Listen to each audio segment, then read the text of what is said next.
Professional sports is built on illusions, carefully polished, deliberately maintained, and deeply persuasive. Team owners, league executives, and mainstream sports media all have a vested interest in making you believe everything is harmonious. They want you to think the players, the union, and the league are all moving in perfect sync toward a shared, prosperous future. For the past year, the WNBA has been selling you that story. Record-breaking TV ratings? Check. Packed arenas coast to coast. Eat or check. Charter flights finally becoming standard after years of player complaints. Check. From the outside, it looks like women's basketball has just hit its most explosive financial and cultural moment ever. But let's be honest, this boom is largely powered by one transcendent rookie. This should be a turning point, a golden era where every player benefits, their future secured, their pockets full, the league thriving. Instead, it's not. Behind the scenes, the WNBA is teetering on the edge of an internal crisis. A self-inflicted, ego-driven showdown threatens to implode the very empire that has only just begun to take shape. If you think the upcoming collective bargaining negotiations are just about fair pay, travel conditions, or standard labor issues, you've been misled. This isn't just business, it's a high-stakes power struggle. It's a clash fueled by resentment, cultural tensions, and a shocking disconnect from basic economic realities. But yet veteran players are playing a dangerous game with the league's most valuable asset, the fans, willing to risk everything to assert control. And the media, they're terrified to show you the full picture. Turn on national networks or scroll through major sports outlets, and you'll see a polished narrative, players fighting for their fair share, a noble movement for respect and equitable pay against wealthy owners. It sounds inspiring. It sounds righteous.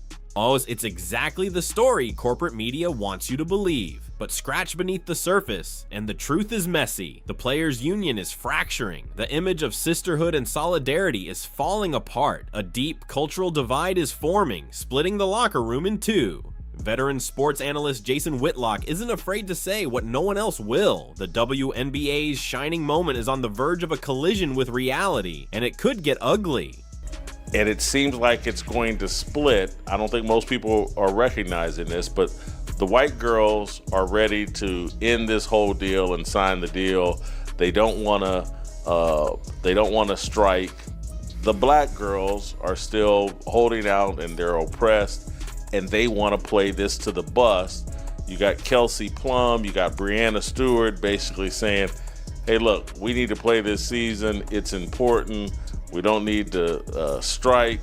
And then you have what you just heard exposes the harsh reality of a fractured union. This isn't merely a negotiation about revenue or fair pay. It's a cultural battlefield. To grasp the full scale of this crisis, you need to understand how brutally calculated the business of a professional sports union really is. In any collective bargaining scenario, leverage is everything. NBA players hold massive leverage because the league pulls in billions in guaranteed TV revenue worldwide, and a strike would immediately hit the owner's bottom line. NFL players wield leverage because football isn't just a game. It's woven into the fabric of American culture. The WNBA, for decades, it had almost no leverage at all. Historically, it operated at a loss, relying heavily on NBA subsidies just to keep the lights on. For 25 years, the players had virtually no bargaining power because, quite frankly, the product wasn't profitable. Then Caitlin Clark arrived. In an instant, everything changed. She became a transcendent superstar, drawing millions of viewers and turning ordinary regular season games into must-watch events. Suddenly, the league had leverage. Suddenly, the economic landscape shifted. But instead of using this breakthrough strategically, a faction of militant veteran players in the union chose to weaponize it, not just against the owners, but seemingly against the very momentum that created this surge of value. This isn't a unified front.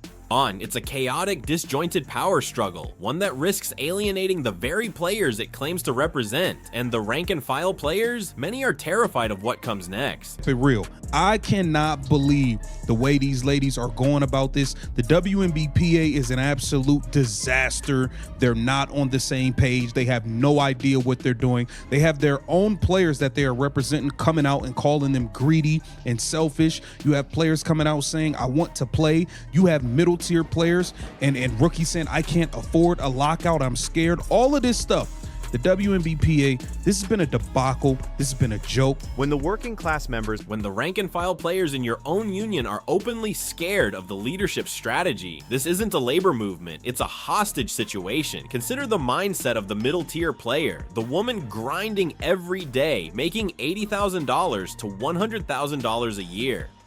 She isn't landing massive multi-million-dollar deals with Nike or Gatorade. She relies on her game checks to cover rent, bills, and feed her family. For her, a lockout isn't some abstract exercise in social justice or a way to stick it to the man. It's financial disaster waiting to happen. But the loudest, most aggressive voices steering the Players Association, they aren't worried about her. They are insulated by personal wealth, overseas contracts, and ideological agendas. They are willing to gamble with the livelihood of working class players just to score political points. They are risking the biggest momentum the league has ever had because their egos cannot swallow a bitter truth. Caitlin Clark is the reason the league is thriving, and deep down, some fundamentally resent her for it. To truly grasp the looming catastrophe, we need to break down the power dynamics tearing the WNBA apart. In a healthy professional league, the triad, commissioner, owners, Wati, and players union functions in a tense but rational balance. They fight for every dollar, negotiate hard, but they never destroy the golden goose. They understand the core truth. Without the fans, the ones buying tickets and turning on the TV, the entire system collapses. The WNBA's triad? It's broken. Look at the financial landscape. The recent media rights deal, reportedly worth over $2 billion across 11 years, is a huge step forward compared to previous deals. But let's be realistic. Spread over a decade and split among all the teams, it provides stability, but it doesn't instantly transform the WNBA into the NBA. It doesn't generate the kind of profit margins that justify the radical, unchecked demands being pushed by the union's most extreme voices. The real leverage, public perception. Fans didn't pack arenas this past season to watch labor disputes or ideological battles. They came to see a generational talent, Caitlin Clark, shoot impossible shots and elevate the sport. The union's assumed leverage. Pure illusion. Millions of these new fans aren't loyal to the league. They're loyal to Clark. If the union forces a lockout, removes Clark from the screens, those fans won't stand in solidarity holding picket signs. They won't wait patiently. They'll leave, and many may never come back. Yet the militant wing of the union evaluates every move through the lens of historical grievances and systemic oppression. For them, a massive boost in revenue isn't enough unless it comes with full ideological submission from the league. Look at the language used by players like Natasha Cloud. Listen closely. The economic disconnect, the sense of entitlement embedded in these demands, is staggering. Not making enough, that middleman potentially still not making enough for housing to also be taken off of the table. You all know this New York market. That $200,000 jump that players are going to make, that's before taxes, that's before what they would have to pay for a potential. I think there's a lot more that we can.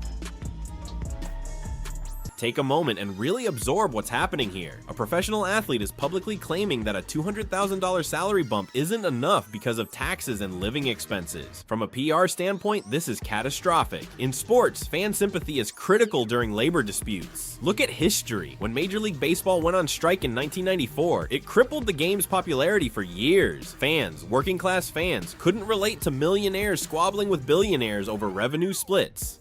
The WNBA doesn't have that kind of cushion. It operates on a razor-thin margin of public goodwill. The average American household earns about $75,000 a year. So when a WNBA player goes on camera complaining that $200,000 is poverty wages, she isn't inspiring solidarity, she's provoking resentment. Rebecca Lobo recently nailed it. This kind of entitled rhetoric is alienating the very audience the league depends on for survival. Meanwhile, the militant veterans pushing this strike are trapped in a self-made echo chamber. They've convinced themselves they are indispensable industry titans, forgetting the basic rule of sports entertainment. If you alienate the audience, the revenue vanishes. Yet this faction seems willing to burn it all down just to make a point. Now consider the most alarming possibility. This threat of a strike isn't a mistake. It may be a calculated, coordinated act of sabotage. Think about it.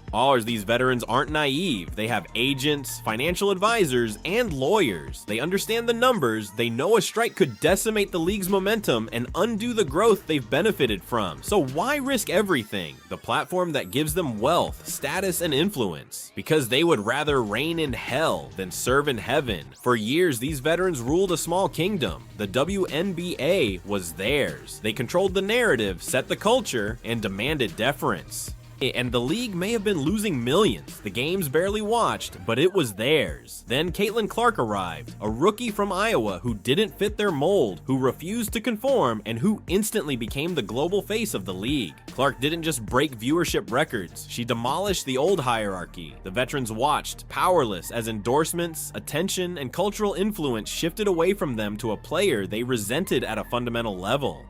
Here's the shocking theory. The militant wing is driving toward a strike precisely to halt Caitlin Clark's momentum. They're weaponizing the collective bargaining process to punish the league, alienate new fans, and reassert their dominance. They are willing to trigger a financial disaster just to prove they are still in control. This is the grim reality unfolding, and it's about to get ugly. Players are illogical and will push this to the brink.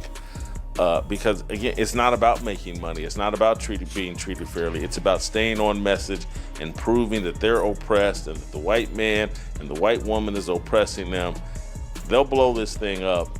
I would not be surprised. They're already blowing it up. Like, they're ready to destroy it. That is the textbook definition of ideological capture. When a labor union stops operating as a rational economic organization and instead becomes an activist machine, the rules of business no longer apply. A rational actor looks to protect profit and minimize risk. An ideological actor seeks maximum disruption, demanding obedience regardless of the cost. This is the nightmare the WNBA faces right now. Imagine the league's owners and rational players trapped in a room with a faction holding a live thermal detonator, ready to press the button if their impossible, emotionally driven demands aren't met. Think about the fallout. Middle-tier players losing their homes, arena staff losing their shifts and struggling to feed their families, TV networks left with empty airwaves. All of it sacrificed for ego and grudges, not for the good of the league. The real power, though, rests with the fans. The American public doesn't need the WNBA. It's a luxury, and it's an entertainment product that only recently started turning mainstream heads. If the militant veterans succeed in forcing a lockout, if they steal a year of Caitlin Clark's prime to stage a collective tantrum over perceived slights, those fans won't wait patiently. They'll walk away, maybe forever. And when that happens, the league won't simply revert to its pre-Clark era of quiet obscurity funded by NBA subsidies. It could collapse entirely. TV networks will demand refunds. Owners, fed up with funding a revolt, will start shuttering franchises. What could have been the WNBA's greatest season ever, the peak of its cultural and financial explosion, may become its final moment of glory, destroyed from within by players who couldn't tolerate the spotlight shining elsewhere. The clock is ticking. The collision course is real. Behind the scenes, the power struggle intensifies every day, yet mainstream media won't tell you who's really holding the detonator. Will the rational business minds intervene and save the league, or will radicalized veterans burn the biggest opportunity in women's sports history just to protect their own egos? I want to hear from you. Drop your thoughts in the comments. Do you think a WNBA strike is unavoidable? Will you stick around if the veterans force a lockout? Or are you done with the league if Caitlin Clark disappears from your screen? If you want the unfiltered truth about the business of sports, hit subscribe, turn on notifications, and share this video. We don't sell sanitized mainstream narratives here. We expose what's really happening behind the curtain. Stay sharp. I'll see you in the next one.